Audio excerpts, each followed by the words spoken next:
o'tiradi shunaqa holatlar turadi finalga olib chiqadi keladi Olimon Chouamini endi uning har bitta goliga voqea sanaversa kerak buyog'iga.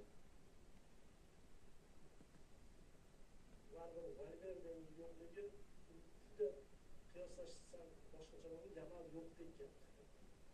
Ayniqsa Mbappe yo'q paytida Valverde hududlarga chiqayotgan edi. Katta hozir Barselonaning hujumi Ferran nimaga oldinga chiqmadi.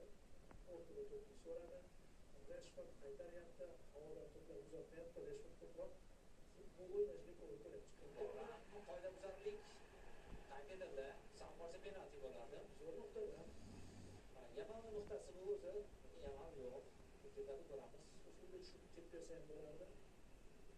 Bittani bor, ikkinchisi yerga qo'ydi. Bitta chalgan ekan. Agar hammasini ko'rib turgan.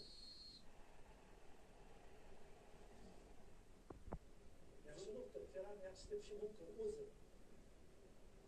Cho'qilay nuqta emasdi. Rashfordniki ekani. O'ng oyog'ida yaqin burchakka tepishi ham mumkin. Deklaratsiya bo'lib turibdi. Rashforddan qasam bo'lishi mumkin, xavfli bo'ladi. Rashford aniq to'p yetkazib beradigan xususiyatga ega. 8-daqiqada tugayapti.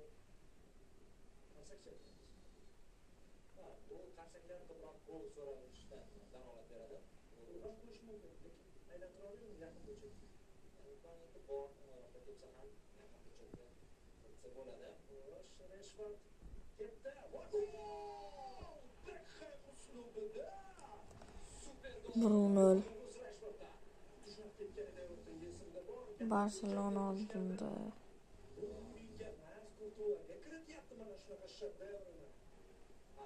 botlar yoqib beryapmiz o'yinni.